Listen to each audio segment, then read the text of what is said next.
This is not even a conflict. You on nonsense. Got the same way in Brooklyn and Compton. But with that gang, them make a profit. On top, stay poppin'. Look. See, I was the high school slick brick, I was styling. Fat gold chain with an African medallion. Hip-hop connoisseur and rolling 20 gripping. Rap game real tight, freestyle was magnificent. All about the clout and all about my dividends. Them older couldn't tell me different. I need a roundaway girl to live with. Showtime at the Apollo. I'm about the bottom. Take two and pour out a little for my who won't live to see tomorrow. We welcome all of you to Nissan Stadium on the banks of the Cumberland River in downtown Nashville, Tennessee. Today, it's a Week 9 matchup set to go here between the New York Jets and the Tennessee Titans.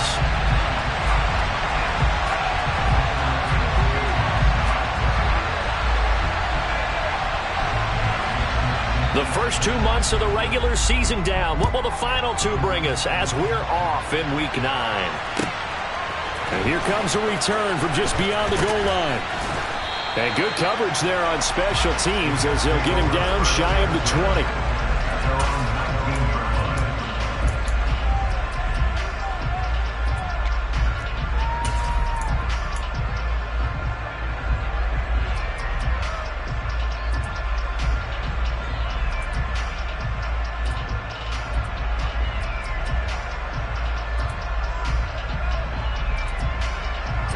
Here we go. Come on, 38. Here's a Tennessee native from just outside of Memphis, Kenneth Walker III. Oh, he's got a little daylight. And they work this well upfield across the 45. That one 28 yards on the ground. Well, that is a running back who is not about to go down easily. He fought his way through the contact until the seas opened up for him. Back to Walker on first down. And some room to run now. And he'll be dropped at the 36. It's a good gain of 18 on a play that originated back at the 18. Well, there's plenty of real estate for him to maneuver on that run. And let's face it, it shouldn't be a surprise. He's one of the better backs in the league. Had to come into this game with the idea, slow him down. Otherwise, it's going to be a long afternoon. Walker now on first and 10. And he is met quickly in the backfield. Down he goes, folded like a lawn chair. On second down, it's Walker. Good footwork at the 30. And he'll be brought down at the 27-yard line. 55 rushing yards rushing for him as he's got the afternoon off to a great start. So from second and long, now we go to third and very manageable. Yeah, they love that phrase, don't they? Because as an offensive coordinator, you can keep people a little bit off balance and guessing because you don't have to throw it. You can come back with a strong run game if you want to. And if you're in four-down territory, that really opens things up for you. They'll try for the first with Walker. And that'll hurt the average a bit as this time they're able to get him behind the line. That'll back him up 2 yards and also bring up fourth. A great job there by this defense. They give up the long drive, but in the end, it looks like they'll force a field goal attempt.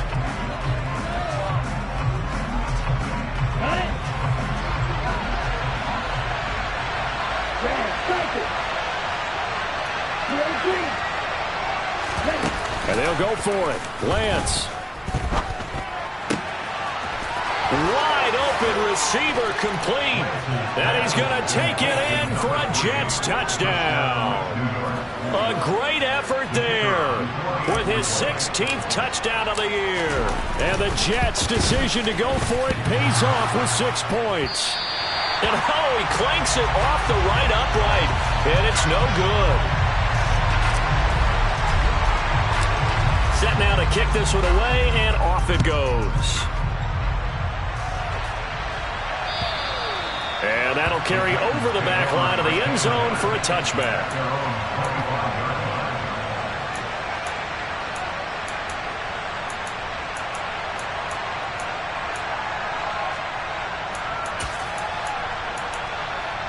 Come on. 60 boxes, 60. Steve Eisen. 19, Wyatt. Mustang 19. They'll try and start this drive in the air. And he takes a shot on the release as this will be incomplete. Charles, already trailing by touchdown early. This offense, how imperative is it for them to get points out of this drive? Well, they feel like they have to go ahead and match because of what was already on the board against their defense. But I think even more so, you just want to avoid 3 and outs. You want to be able to stay on the field for a little while, let your defense catch their breath a little bit, even if you don't score any points. And they'll get it all the way up about 5 yards shy of midfield. That one good for 20 on the catch and run. When you get a big tight end like this, sometimes it takes more than one man to bring him down.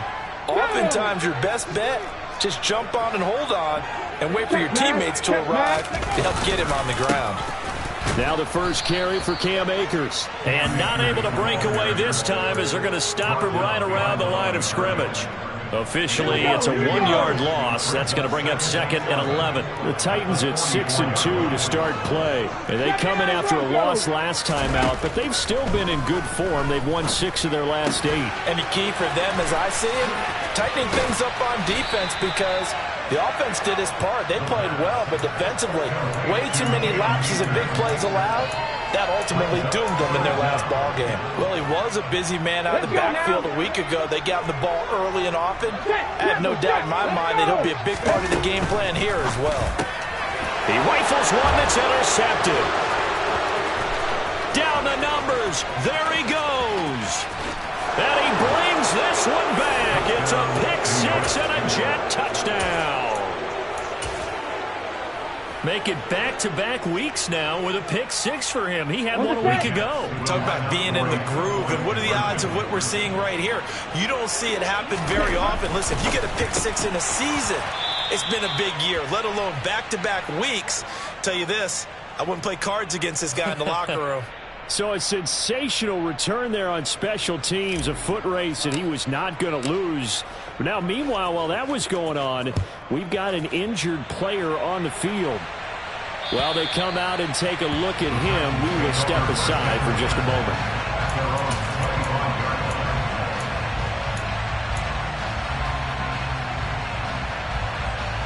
The Titans offense set to begin the drive. They've been outplayed early, no question. Down 14-0 already as they come up 1st and 10. He'll fire this deep for Ayuk. And the defense has it covered. It's intercepted. And the Jets are going to get this back to their own 34-yard line. He's at it again, Charles. He had the pick-6 last week. Not a pick-6 here, but an interception. It's another Oski, because that's the word we use when we intercept a pass. Oski tells your team to rally around and block for you. Well, that worked really well last week because he made it all the way to the end zone. This week he got the Oski, maybe not a touchdown, but boy, he's playing really well. On 1st down, Lance. Looking right sideline, that's complete. And he'll be out just a yard or two shy of the 30. An excellent pickup of 34 yards. There's no doubt in my mind that not many guys in this league have had the impact that he's had here in the first half of the season. He's been a big play guy from the word go and continues to be one with another one right there. Flushed out right. And he'll protect himself at the end here as he winds up getting pretty decent yardage.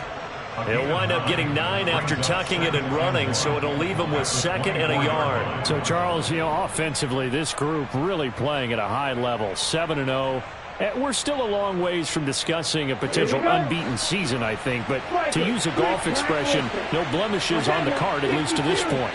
Yeah, unlike my teenage years where there were blemishes everywhere and the dermatologist was on speed dial, but I do think that they're going to have to start answering questions about this start if they keep winning games.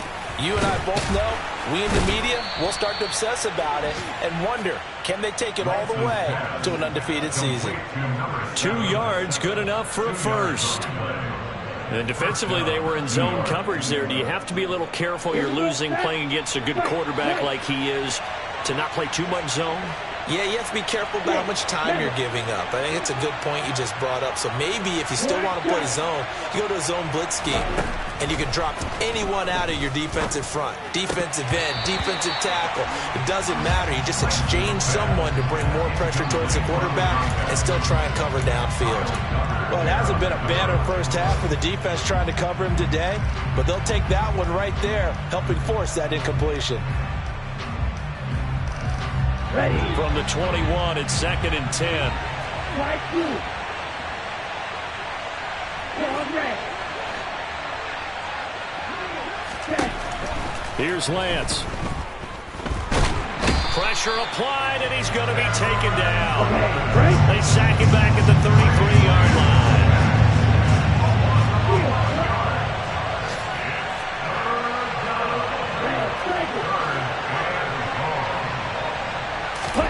Now on 3rd and long, they'll look to throw. And that is incomplete. Well, we keep stats on everything, don't we? This is one that you don't want to have. That's his second drop right here in the first quarter. Yeah, I was going to say, only in the first quarter. Certainly a ship that he wants to right quickly.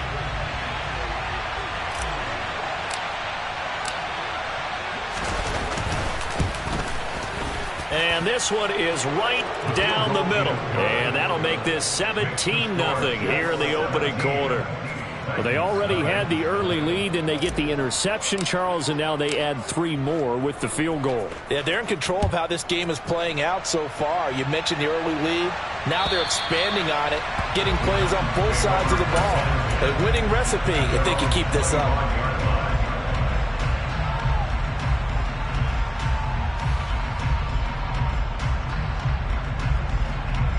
Tennessee offense about set and ready to go. And for this offense, Charles, you got to think kind of crucial here to put something together on this drive, because remember last time out they threw the interception on the very first play. And you can't afford to let this defense keep building any more momentum. They're playing awfully well, and they're awfully confident right now. To me, it's time to attack and take some of that momentum back. But make sure you're selective in doing so. Understand where you want to throw the football and make sure it's open before the ball leaves your hands. So from the 39 now, they'll come up on a 1st and 10.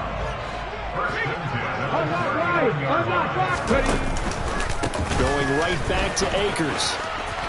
And he's able to get this one out closer to midfield across the 45.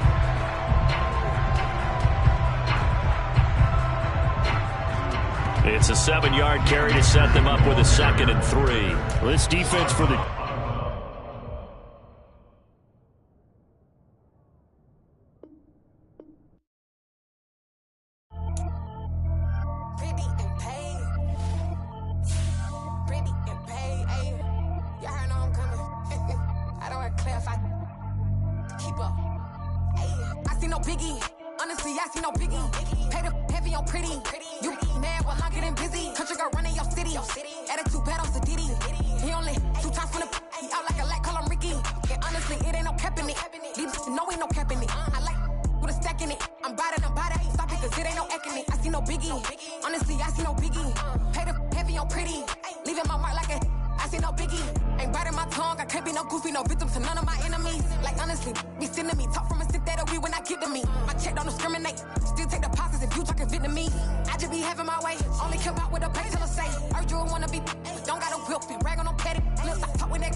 Only the real respect my honest, so watch how you coming if you're under me. I'm with it in Rex involved.